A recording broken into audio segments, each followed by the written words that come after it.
My cousin hid a dark secret about our family fortune. If you've ever walked into a room where everyone pretends nothing's wrong, you'll understand exactly how it felt, stepping into my uncle's funeral. Seattle was gray that day, the kind of gray that feels heavier than rain, like the sky itself doesn't want to be part of whatever's happening below. I hadn't seen my family in 5 years, not since I left the Carter name behind and started building a life of my own. Freelance journalism doesn't exactly make you rich, but it buys you freedom, something that was always in short supply in the Carter family. The estate sat on a hill overlooking Lake Washington, a sprawling old money mansion my grandfather built in the 1960s when the Carters still owned half the shoreline. The place looked like it hadn't changed in decades: polished mahogany doors, manicured gardens, servants dressed in black. On the outside, it screamed elegance. Inside, it smelled like gilt and furniture polish. Uncle Henry was dead. Heart attack, they said. 62, healthy, always careful about his diet and workouts. The kind of man who checked his cholesterol more often than his phone. But when I looked at my father's face, that unreadable politician smile, and at my cousin Lily's pale, nervous expression, I felt it in my bones. There was something off. Lily was always the golden girl, same age as me, but she fit perfectly into the Carter mold private schools, Ivy League, charity galas, that bright, I'm fine smile that hides everything. We grew up together, inseparable, until my mom left when I was 15. After that, the family closed ranks. Lily stayed. I didn't. When she saw me at the entrance, she looked startled, like she didn't expect me to actually show up. "Emily," she said, her voice soft, trembling slightly. "You came." "Of course I did," I replied. He was family. That made her flinch just a flicker, but I caught it. The funeral itself was a blur of black dresses and murmured condolences. My father gave a eulogy that felt rehearsed, all about Henry's unshakable integrity and lifelong devotion to family. I tried not to roll my eyes. The man who raised me never said "I love you," but he could sure sell a story. When the service ended, we moved inside for the reading of the will. That's when the real tension started.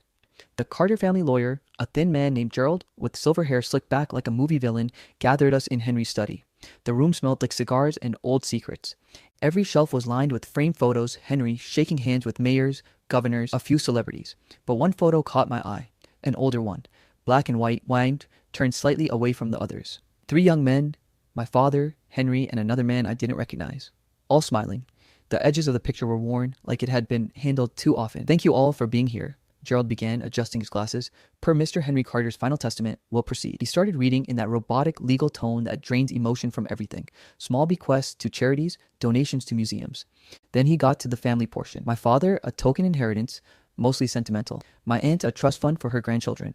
Me, nothing. Not a surprise. But Lily, when Gerald read that the majority of Henry's estate, estimated around $30 million in assets and property, would go to a private trust with Lily as a sole executor, the entire room froze. I felt everyone's gaze turn toward her. Even my father's smile twitched.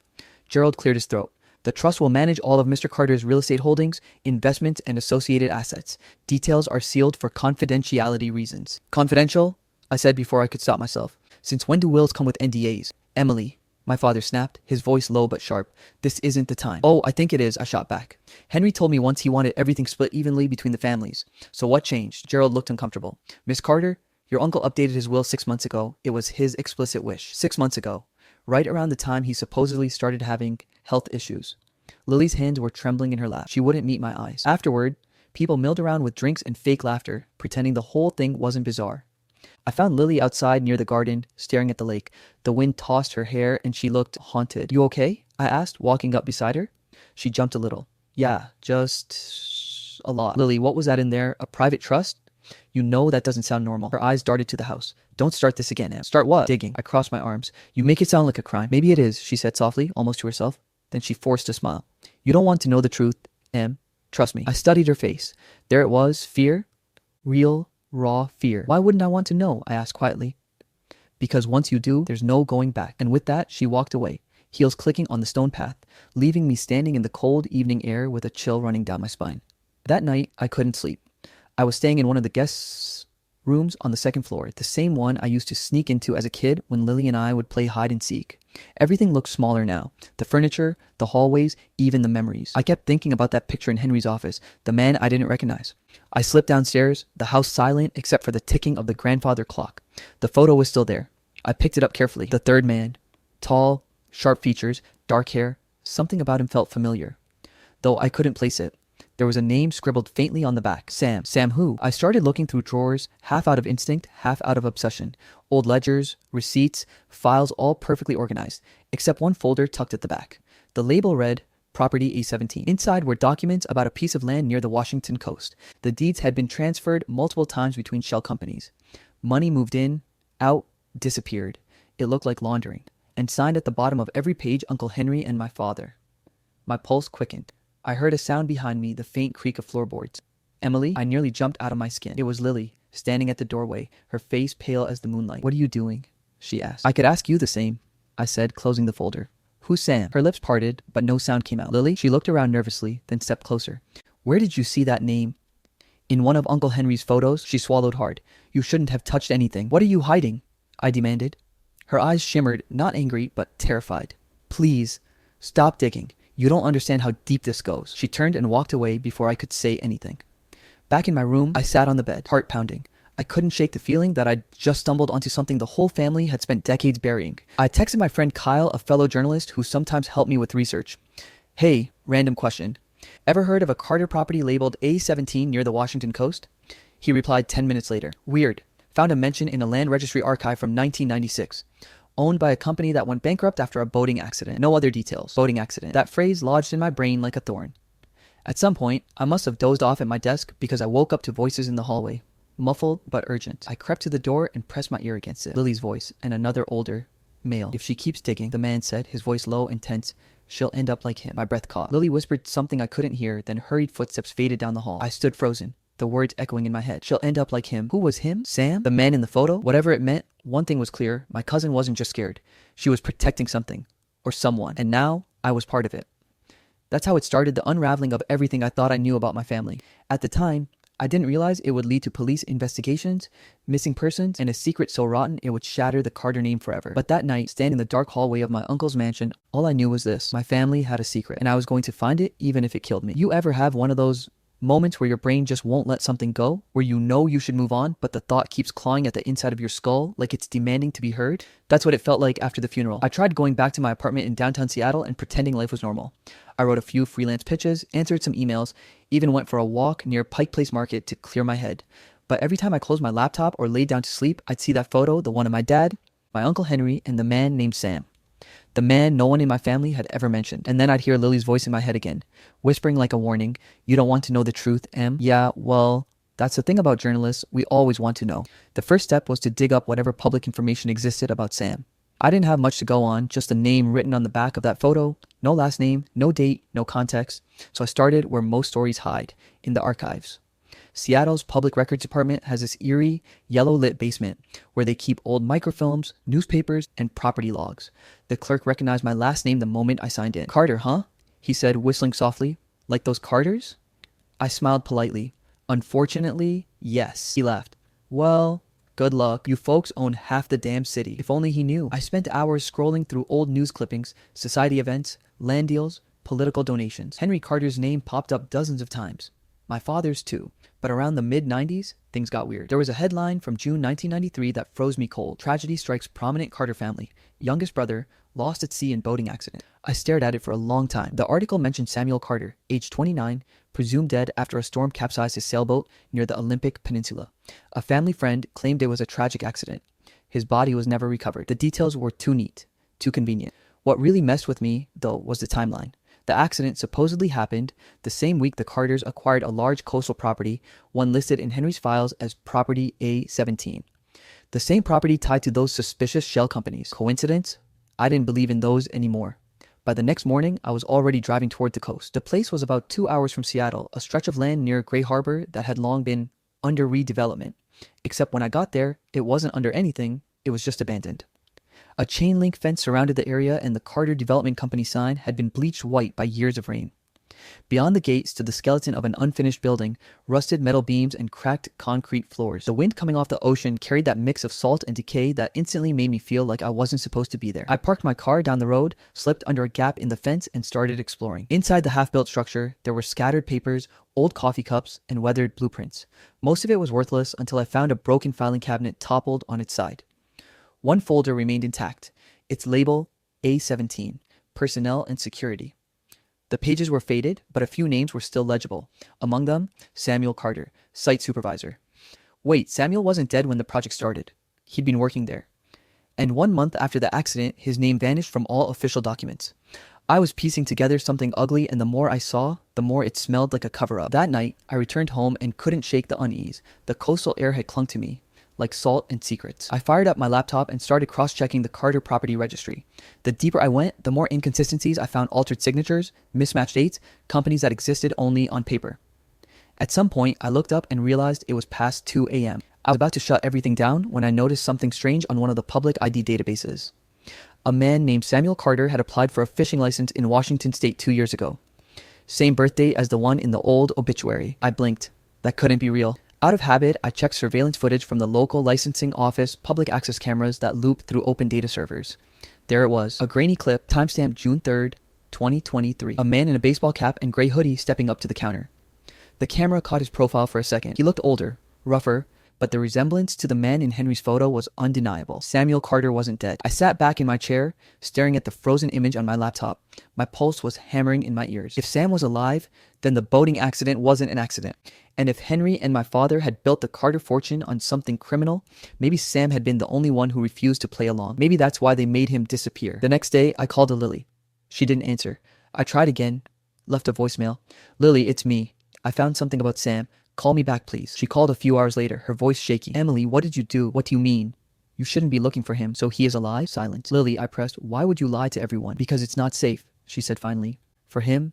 For you. Her voice broke a little. You're not safe when you look too deep, Em. I mean it. Leave it alone. Tell me the truth, Lily. What happened to Sam? I can't. Not over the phone. And then she hung up. I felt my stomach twist. That same night, I came home from getting groceries to find my apartment door slightly open. I froze. I lived on the 4th floor of a secured building. You needed a key card to even get in. Slowly, I pushed the door open. Everything looked normal at first, furniture untouched, lights off. But when I turned on the lamp, I noticed something subtle. My desk chair had been moved. The laptop that had been closed when I left was now open. I checked the browser history. Half my recent searches were gone. Whoever had broken in didn't take anything. They looked through everything. My heart pounded so loud it drowned out my thoughts. I called building security, but their cameras malfunctioned that evening. Convenient, right? I didn't even bother calling the cops. Who was I going to tell that someone hacked my family secrets from my apartment? They laughed me off. Instead, I texted Lily again. Someone broke into my place. She replied almost instantly. Get out of Seattle. Go stay somewhere else. Please, I'm begging you. I stared at the screen for a long time. That was when it hit me. Lily wasn't trying to cover something up for herself. She was trying to protect someone, him. The following morning, I drove back to my uncle's mansion. The funeral flowers were still on the porch, wilting in the rain. The housekeeper, Marta, answered the door and looked startled to see me. Miss Emily, you shouldn't be here. I just need to grab something from Uncle Henry's study, I lied. She hesitated, then stepped aside. Inside, the study felt different, colder, emptier. I went straight to the desk and looked again through the drawers. Most of the documents were gone, but at the back of one drawer, taped to the underside, was a single envelope. Inside were several letters written in Henry's handwriting, all addressed to Samuel Carter. I read the first one. Sam, I did what had to be done. Your accusations would have destroyed us all. You left me no choice, but I never stopped looking out for you, even when you went into hiding. I hope someday you'll understand. There were more apologies mixed with threats. One line burned into my mind. If Emily ever finds out, everything collapses. I dropped the letter. My chest felt tight. Why me? What did I have to do with any of this? That's when I heard a floorboard creak behind me. Emily. It was Lily. Standing in the doorway, soaked from the rain, eyes rimmed red. You shouldn't have come back, she whispered. Then tell me the truth, I said, holding up the letter. What really happened to Sam? Tears welled in her eyes. He's not dead, but he's not well either. What does that mean? She hesitated, biting her lip. They hurt him. They needed him gone. Uncle Henry paid to keep him hidden, somewhere safe, away from reporters, away from you. Why me? Because you're too much like him. That stopped me cold. I'm sorry, she said, backing away. I thought I could keep you out of it. Then she turned and walked out, leaving me standing there with shaking hands and 1,000 new questions. That night, I barely slept. Every sound made me jump. I kept checking the locks, rereading the letters, piecing together what little made sense. At dawn, there was a knock at my door. I froze again. Through the peephole, nothing. No one. Cautiously, I opened it. No person, just a small plain envelope sitting on the floor. No return address, no markings. I brought it inside, heart pounding. Inside was a single faded photograph, a child standing in front of the old Carter mansion, holding a toy sailboat. Written on the back in shaky handwriting, he's still alive. My hands trembled as I stared at it. Because I recognized the toy, a wooden sailboat my father used to keep in his study. The one he told me was lost after a storm. That was the moment I knew. Whatever my family buried wasn't just a scandal or a secret, it was a person. And if Samuel Carter was still alive, someone didn't want him to be found. When I look back now, I think the silence of that night scared me more than the discoveries themselves. Silence can do that.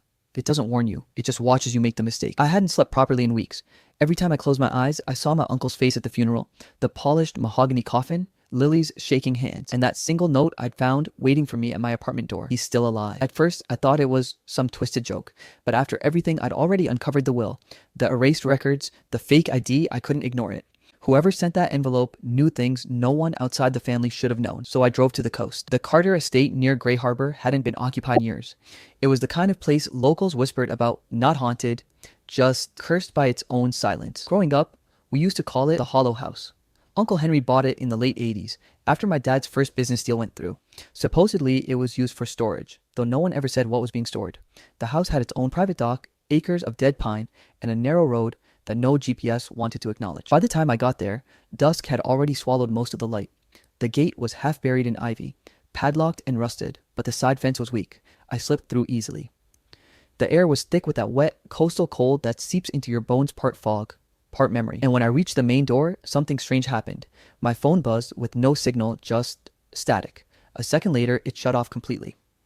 I don't know why, but that moment, that tiny glitch made me feel like the house had already noticed me. Inside, the place smelled of mildew and rot, with a faint sweetness beneath it, like something old trying to decay gracefully. Dust covered the grand staircase. My flashlight beam sliced through cobwebs thick as lace. Portraits of Carters, long dead, stared from cracked frames, their eyes washed out by time. I wasn't exactly sure what I was looking for, but I knew what I needed: evidence. Something to explain how a missing brother, a fake ID, and a fortune all tied together. And as I wandered deeper, my journalist brain switched on autopilot. I started photographing everything: old documents, dates, ledgers. I found letters with company names I didn't recognize. Northwood Holdings, Pioneer Timber, Coastal Edge Investments, all signed with Henry's initials. But when I Googled them later, not a single one existed anymore. At first, I thought it was just old business, but every file was connected by one thing: land ownership, hundreds of acres around the Washington coastline. Then it hit me: the Carter family fortune wasn't inherited wealth, it was manufactured. We didn't build empires, we buried them. In the main office, behind a massive oak desk, I noticed something odd. The carpet was new, newer than anything else in the house. The rest of the room looked untouched for decades, but this rug was maybe a year old, still holding its shape. I knelt, pulled it back, and there it was, a metal latch in the floor. I don't remember breathing after that. My fingers were trembling so hard I almost dropped the flashlight. The hatch opened to a narrow staircase, steep and dark, leading beneath the foundation. Every instinct screamed no. Every part of me that had watched one too many horror movies said, "Don't do it, Emily." But I had to. The basement was colder than above, the air dense and metallic. It wasn't a storage cellar, it was more like a bunker. File cabinets lined the walls, old tape recorders, photographs, piles of ledgers. I turned one of the dials on the recorder, and after a crackle, voices filled the room. Voice 1, Henry. If he talks, it all collapses. The investors, the permits, everything. Voice 2, my father. Then make sure he doesn't talk. A pause, a sound like a door shutting. Voice 1, we didn't mean for it to happen this way. I froze. The recording continued muffled, distorted but clear enough for me to catch the words accident and shoreline. I found another tape labeled June 14th, 1993. That was the year Samuel died. My pulse was pounding in my ears as I played it. Voice 1, Samuel, you killed him, Henry. He just wanted the truth out. Henry, you think anyone will believe you, boy? You're part of this family. Your silence is loyalty. Samuel, I'll never be part of this again. Scuffling, shouting, then nothing but static. My knees buckled. It wasn't a boating accident. It was a cover-up, a murder cover-up. The Carters had been laundering money through fake land deals, buying property under shell companies, and when one of their contractors found out, they silenced him. That contractor's death was ruled an accident, but Samuel had witnessed everything. That's why he disappeared. That's why his name was erased. And Lily, she wasn't the villain, she was the protector. She must have known Samuel was still alive. Maybe she'd been helping him hide all along. Suddenly, a sharp clack echoed from above. Someone was in the house. I turned off my flashlight. My heart pounded so loud I was sure whoever it was could hear it through the floorboards. Footsteps creaked on the wood above, slow, measured. I backed toward the shadows, pressing against the cold concrete. A voice called out softly. Emily? It was Lily. But there was something off about her tone, soft, trembling, like she was pleading with the dark itself. Emily, please, you shouldn't be here. I didn't answer. Not yet. Then her next words chilled me. They're watching again. I climbed up, still clutching the tape recorder. Lily was standing in the hallway, eyes red, hair tangled like she'd been crying for hours. Lily, I said, stepping closer. You knew. She didn't deny it. She just looked at me, tears forming again, and whispered, you were never supposed to find that place. Who are they? I demanded. Who's watching us? Her gaze darted to the windows. Dad made deals with people he couldn't control. Samuel. He's alive because he ran. You're not supposed to dig into this, Em. Please. You're not safe. Then tell me everything, I said, my voice cracking. Tell me what you were protecting. She shook her head violently. I can't. If they find out I talk, Lily, I snapped, they already know. That's when the headlights appeared outside 2 cars pulling up the dirt road. Men stepped out. Not police, not family. Lily grabbed my wrist. We need to go now. We ran through the back, stumbling through the weeds, the fog curling around us like smoke. My car was parked down the old trail. We didn't stop until we reached it. As we drove away, Lily was shaking uncontrollably. Henry wasn't the monster, she said finally, through chattering teeth. He was just the one left holding the bloodied hands. They made him do it. Who? I asked. But before she could answer, her phone buzzed. She looked at the screen and turned pale. It's Samuel, she whispered. I slammed the brakes. He's calling you? She nodded, voice trembling. He said he'd never call unless it was life or death. Lily answered on speaker. Static at first, then a man's voice, low, gravelly, strained. Samuel. Lily, you need to get her out of there. Lily. Sam? Oh my God, where are you? Samuel. Don't ask, just listen. Emily, if you're hearing this, you're not supposed to exist in their world anymore. Me. What does that mean? Samuel. They already chose who dies next. And then silence. The line went dead. I sat frozen in the driver's seat, the phone still glowing in Lily's trembling hand. Outside, the fog pressed against the windshield like it wanted to listen too. Somewhere beneath the panic, my mind was spinning, calculating, connecting dots. The hidden money, the erased brother, the fake trust fund, the secret basement full of evidence. This wasn't just about family greed anymore. It was organized. Someone had been orchestrating this from the shadows for decades, and my uncle's death, my father's silence, all of it led to that buried truth. And now I knew too much. When we finally reached the main road, Lily whispered, almost to herself, "You shouldn't have come back, Em. The Carter name protects the guilty, but it kills the curious." I looked out into the dark, heart pounding, and said quietly, "Then it's time to end what they started." But even as I said it, I could feel someone's eyes on us like the night itself was taking notes. I don't think I'll ever forget the sound of my father's voice that night. Not what he said, but how he said it. Calm, cold, like someone rehearsing a lie they'd already convinced themselves was the truth. After that phone call from Samuel, they already chose who dies. Next, Lily and I didn't sleep. We drove straight to my dad's house in Bellevue, headlights slicing through fog like desperate flashlights searching for answers. Every mile closer, I could feel something tightening in my chest. Fear, anger, maybe both. But I knew one thing, I couldn't keep running from this family anymore. Not when people had already died for its secrets. When we pulled up, the mansion looked almost serene, too perfect. The porch light glowed warmly, curtains drawn, not a sign that behind those walls was decades of rot.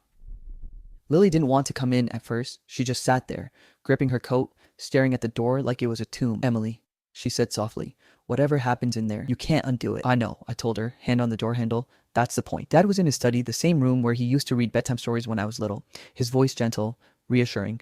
Funny how those memories crumble once you see the monster behind them. He looked older than I remembered, gray creeping into his hair, face drawn but still sharp. He glanced up from a file when I walked in. "Emily," he said, forcing a smile, "I was wondering when you'd finally come home." "Cut the act," I said, tossing the tape recorder from the basement onto his desk. "You and Uncle Henry, what did you do?" His smile faltered just for a second before slipping back into place. "You've been listening to old ghosts, sweetheart. You shouldn't dwell on—" I slammed my hand on the desk. "A man died, Dad. You covered it up. And Samuel, he's alive, isn't he?" That name cracked something in him. His jaw tightened. "Where did you hear that?" "From him," I said. He called. The silence that followed was suffocating. Then he leaned back slowly, exhaling like a man who'd been cornered after decades of pretending otherwise. "You shouldn't have done that," he murmured. "You don't understand what's at stake." "I understand perfectly," I snapped. "The Carter fortune was built on blood money and fraud. I found the ledgers, the shell companies. You used Samuel's death as your shield." He stood suddenly, his hand slamming the desk this time. "You think you're some kind of journalist hero? Digging up dirt for the world to judge us? You have no idea what it took to protect this family." I laughed bitterly. "Protect it from what, Justice?" That's when Lily stepped inside. Her face was pale, eyes glassy. "He deserves to know, Uncle." Dad turned on her. "You keep quiet, Lily. You were part of this too." Lily shook her head. "No, I was cleaning up your mess." "What mess?" I demanded. She hesitated, then looked right at me. "Samuel didn't just witness that man's death, he tried to expose it. They locked him away, Emily, in a private psychiatric facility up north. They told everyone he drowned." My blood went cold. "You're telling me he's been alive this whole time? You've been funding that with the trust money?" Tears spilled down her cheeks. "Yes. The trust wasn't mine, it was his. I funneled the money through fake accounts to keep his treatment private and safe. The moment they found out he was alive, they tried to finish the job." My father's voice was sharp, dangerous. "You stupid girl. Do you realize what you've done? If this gets out—" "It will," I interrupted. I pulled my phone from my coat pocket and hit play. His entire rant from the start had been recording. The look on his face, that flicker of panic, told me everything. He wasn't angry that I'd accused him. He was terrified that the world would finally believe me. "You're destroying your own bloodline," he said through clenched teeth. "No," I said, voice trembling. "You destroyed it the moment you decided a man's life was cheaper than your reputation." Lily stepped closer, hands shaking. "Uncle, it's over. The companies are already under audit. They'll find the fake assets." He glared at her. "You think you can turn on me and walk away? You think I won't touch her, and I swear I'll end you." I cut in. For a moment, it was like the air froze. We stood there, 3 generations of Carters, bound by lies and fear and guilt, staring each other down in a house built on corruption. Then he smiled. That same cold, performative smile I'd seen at every family event. Every fake laugh, every photograph. You don't have the guts, Emily. Maybe not, I said quietly, but the truth does. The next morning, I did what scared me the most. I hit publish. Every file, every recording, every name, signature, and transfer. I uploaded it all to an investigative blog under my byline. Emily Carter, the blood beneath our foundation. The post went viral within hours. Headlines exploded across every outlet in Seattle. Carter family empire under federal investigation. Decades of fraud and bribery exposed. Missing heir found alive in private asylum. By evening, the FBI raided 3 Carter-owned properties. Accounts were frozen. My father vanished before they could arrest him. Lily's phone went dark. And me? I just sat there, staring at the screen, feeling nothing. No victory. No relief, just emptiness, like the truth had taken everything with it. A few days later, I got a call from the facility up north. A man had checked himself out, signed under the name Samuel Carter. When I arrived, his room was empty except for a letter on the nightstand, written in shaky handwriting. I told them not to hurt you, Emily, but you look too much like him, too much like what they couldn't control. Lily did what she could. Don't blame her. She saved me once. Maybe she can save herself now. Samuel. I never saw him again. That same night, as I was packing to leave the city, I found another envelope slipped under my apartment door. Inside was Lily's handwriting. I wasn't hiding the money, Emily. I was hiding him and protecting you. If you ever feel like the darkness follows you, remember, we can't choose our blood, but we can choose what we bleed for. Hell, I cried for the first time in weeks. The Carter name became poison overnight. Every news cycle dragged new skeletons from the walls. The mansion was seized. The companies collapsed. And my father, last I heard, fled to Costa Rica under an alias. The family fortune that had once defined us was gone. All that was left were ashes of people who'd traded truth for power. And yet, I finally felt free. For the first time since I was a child, I wasn't a Carter heir. I wasn't someone's daughter, someone's secret, someone's liability. I was just me. People ask me sometimes why I posted all of it publicly, why I didn't just go to the police or hide behind anonymity. The truth, because I was tired of silence being the family heirloom. We all inherit something. For some, it's money or property. For me, it was guilt and the courage to end it. Last week, I visited the old Carter estate one last time before it was auctioned off. The place was a shell, burned out and empty. The foundation, the same one that had hidden our secrets, was cracked open from demolition. I stood there in the dust and thought about everything buried beneath it. Bodies, lies, memories, promises, and I realized something that stayed with me ever since. Family isn't about blood. It's about who has the courage to face the darkness that runs in it. So yeah, maybe I destroyed my family's legacy, but I built something better in its place, the truth. And that, finally, feels like freedom. Alright, that's it for today. I hope you enjoyed the story. We have so many more amazing stories coming your way, so make sure you hit that subscribe button. Our goal is to reach 100K subscribers by the end of this year, and we'd love for you to be part of this journey. Thanks for watching, and I'll see you in the next story.